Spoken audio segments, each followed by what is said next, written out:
ఇవాళ మన స్టూడియోలో ప్రముఖ ఆధ్యాత్మికవేత్త ఆస్ట్రోన్యూమరాలజిస్ట్ శ్రీమతి జయప్రద గారు ఉన్నారు. మేడంతో మాట్లాడదాం. మేడం నమస్తే. మేడం నమస్తే అమ్మా. శ్రీమాత్రే నమః. మేడం, మార్చి 29 నుంచి శని భగవానుడు కుంభరాశి నుంచి మేన్ రాశిలోకి సంచారం జరుగుతుంది. మరి దీని ఇంపాక్ట్ అనేది కర్కాటక రాశి వారి మీద ఎలా ఉండబోతుంది మేడం? సో కర్కాటక రాశికి ఇప్పుడు దాకా అష్టమ శని నడుస్తుంది. సో ఇప్పటి నుంచి అష్టమ శని నుంచి బయటపడుతున్నారు వాళ్ళకి. సో నవమ స్థానంలోకి ఆయన వెళ్ళిపోయినట్టు వీళ్ళకి. అంటే ఏంటి, కర్కాటక రాశి వాళ్ళకి కష్టాల నుంచి బయటపడ్డారని నమ్మక, బయటపడ్డారు అనుకోవచ్చు బ్రహ్మాండంగా. అయితే ఏంటంటే ఇక్కడ కష్టాల నుంచి బయటపడ్డాము అనేది ఎప్పుడూ ఉండదు కర్కాటక రాశి వాళ్ళకి. ఏదో ఒకటి, ఎందుకంటే అక్కడ ఆ రాశాధిపతి ఎవరు, చంద్రుడు, మనకారకుడు. అంటే మనసుకి ఏదో ఒక బాధ కలుగుతూనే ఉంటుంది వీళ్ళకి. బయటపడ్డట్టు అనిపిస్తుంది కానీ పడలేదు కూడా మరి పరిస్థితి. ఎందుకంటే వీళ్ళ సమస్య పోతే పక్కింటి వాళ్ళ సమస్య వీళ్ళు ఎత్తుమే పెట్టుకుంటారు తెచ్చుకొని. మా సమస్య కింద ఫీల్ అవుతారు. అంత అటాచ్మెంట్ తో ఉన్న వాళ్ళు వీళ్ళు కర్కాటక రాశి వాళ్ళు. అంటే ఏంటంటే మనుషులతో బాగా అటాచ్ అవుతుంటారు, లేకపోతే డిటాచ్ గా ఉంటారు. అంటే కొంతమంది ఏమంటే మనుషులతో బాగా కలిసిపోయి వాళ్ళ కష్టం వచ్చినా వీళ్ళ కష్టం కింద భావిస్తారు. ఇంకా కొంతమంది ఏంటంటే అసలు మనుషులకి దూరంగా ఉండి భగవంతుడు దగ్గరగా ఉండి ఎప్పుడు మెడిటేషన్, యోగా, జ్ఞానం ఆ దాంట్లోనే సాధనలోనే ఉండం.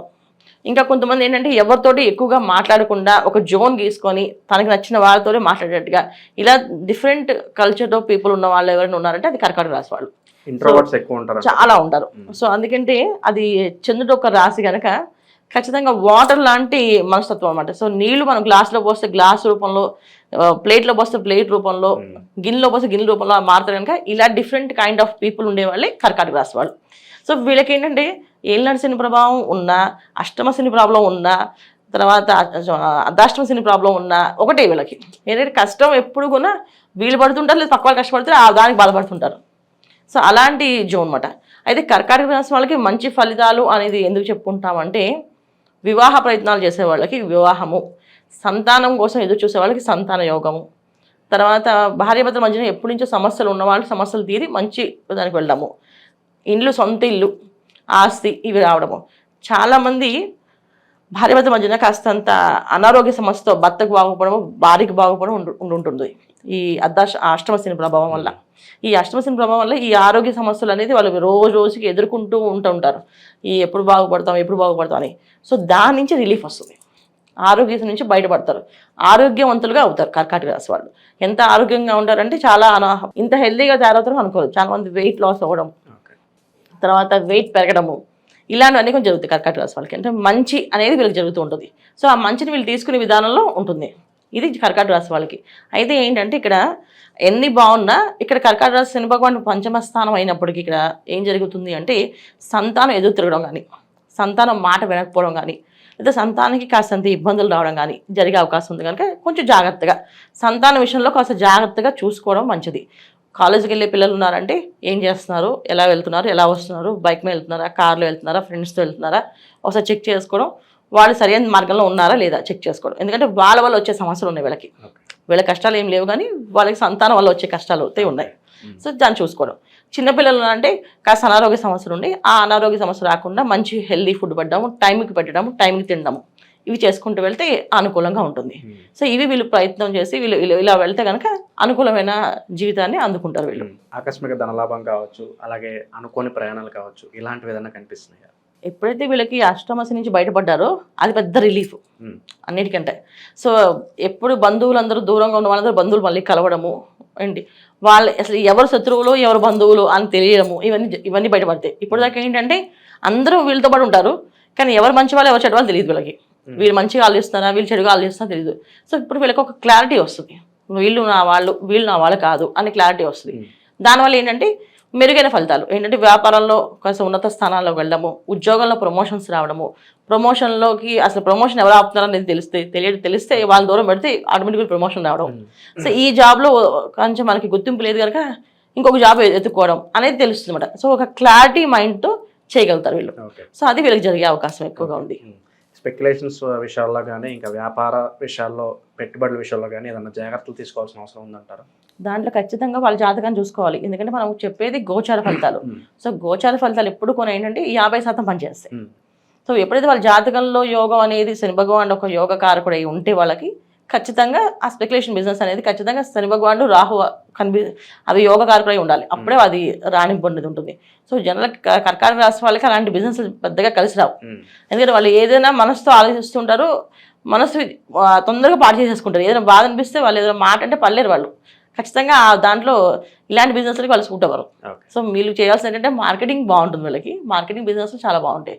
స్పెక్యులేషన్ బిజినెస్ సూట్ అవుతుందా లేదా అనేది వాళ్ళ జన్మజాతకం చూపించుకుంటే అదృష్టమైన ఫలితాలు అందుకోవచ్చు. ఇంకా మెరుగైన ఫలితాలు పొందడానికి ఎలాంటి రెమెడీస్ చేసుకుంటే బాగుంటుంది అంటారు?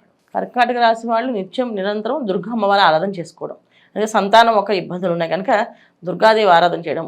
సో అమ్మవారి పాదాలు పట్టుకోవడం, ప్రతి మంగళవారం శుక్రవారం రాహుకాలం టైంలో దీపారాధన చేయడం, ఇలా పూజ చేసుకుంటూ వెళ్తే అనుకూలమైన వస్తుంది. ఎందుకంటే వీళ్ళకి అష్టమ శని ప్రభావం తగ్గిపోయినప్పటికీ కూడా అక్కడ రాహు వస్తున్నాడు.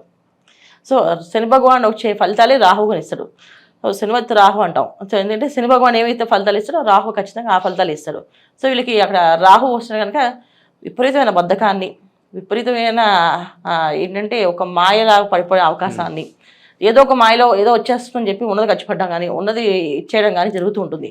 సో వీటి నుంచి కాపాడమని అమ్మవారిని ప్రార్థన చేయడం, అమ్మవారికి పూజ చేసుకోవడం, మంగళవారం శుక్రవారం ఖచ్చితంగా దీపారాధన చేయడం, నిమ్మకాయ దీపారాధన పెట్టడం ఇంట్లో చాలా శ్రేయస్కరం. జనరల్ శని భగవానుడు అంటే మనం ఏదైనా శనేశ్వరుడు అనగానే భయపడుతుంటాం. ఇది ఇలాంటి శని ప్రభావం వస్తుంది, అర్ధాష్టమ శని వస్తుంది, అష్టమ శని వస్తుంది అని చెప్పేసి. సో ఎక్కడ మనుషులు ఎక్కడ ఎవరు ఏది క్రమశిక్షణ పెట్టరు, మనలో ఉన్న ఒక రూపం ఏదైతే ఉందో అది బయటపడుతుంది. సో ఆ మనలో ఉన్న రూపాలు ఏంటంటే చాలామందికి మంచితనం అనేది కొంతమంది ఉంటుంది, కొంతమందికి చెడు లక్షణాలు ఎక్కువగా ఉంటాయి. సో చెడు లక్షణాలని కమ్మి దాచిపెట్టేసి మంచి రూపంలో వేసుకుంటూ నడిచే వాళ్ళందరినీ ఆయన ఆ చెడు రూపాన్ని బయటపెడతాడు. అలాగే మంచి లక్షణాలు ఉన్న వాళ్ళకి ఆ మంచి రూపానికి ఒక గుర్తింపు అనేది ఇస్తాడు. అది శని భగవానుడు చేసే మెయిన్ క్రమశిక్షణ. కర్మకారకుడు అంటే కర్మని మన కర్మ అనేది ఏంటి అంటే మన గత జన్మలో చేసుకున్న కర్మని ఎలా చేసుకున్నామో ఈ జన్మ తీసుకుంటాం. ఈ జన్మలో మనం చేయాల్సిన పనులు ఏవైతే ఉన్నాయో అది ఆయన చేపిస్తాడు ఖచ్చితంగా. ఒకరు కష్టపడుతున్నారు, బాగా కష్టపడుతున్నారు, బాగా ఇబ్బంది పడుతున్నారు, అధిక కష్టం ఎక్కువగా ఉంది అంటే వాళ్ళు అలా పడి తర్వాత అదృష్టాన్ని అందుకోవాలన్నమాట. అందుకని ఆ కష్టం పడేలాగా చేస్తాడు ఆయన. అందుకే కష్టపెట్టాడు అని అనుకోకూడదు. ఆ కష్టం ఒక విలువ తెలిస్తేనే మనకు ఆ సుఖం విలువ తెలుస్తుంది. సో ఒకసారి కష్టపడ్డాము అంటే ఈ కష్టానికి సుఖం అనేది వస్తుంది అని అర్థం. అందుకని ఆ విలువ తెలియడానికి ఆయన చేస్తుంది. అందుకే శని భగవానుడు రావడం అంటే ఒక విధంగా ఒక బాధ్యతగా తీసుకొని మనం మారడానికి ఒక అవకాశము, మనం మారుదాము అనుకుంటే చాలా బ్రహ్మాండమైన ఫలితాలు కనిపిస్తాయి. శని భగవానుడు ఎప్పుడు కూడా ఎవరికైనా సరే వాళ్ళకి కావాల్సిన జాతకంలో వాళ్ళకు ఉండే యోగాన్ని ఇవ్వడం తప్ప ఆయన కొత్తగా ఏమి పక్క నుంచి చేర్చి ఏమి ఇవ్వడు. వాళ్ళ యోగంలో ఏదైతే ఉందో అది పూర్తిగా పరిపూర్ణంగా అనుభవించేలా చేస్తాడు. మన జాతకంలో మనం కష్టపడే అవకాశం ఉంది, రాసి ఉంది అంటే కష్టపడతాం.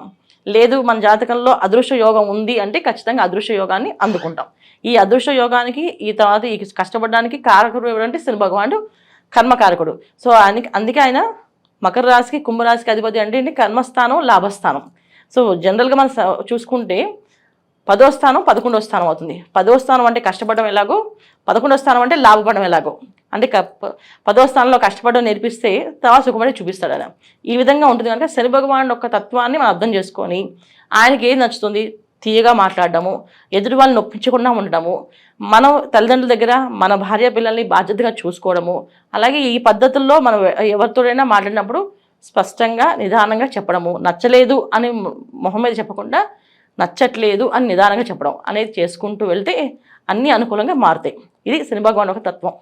చాలా బాగా వివరించారు మేడం, ధన్యవాదాలు. నమస్తే అమ్మ. శ్రీమాత్రే నమః.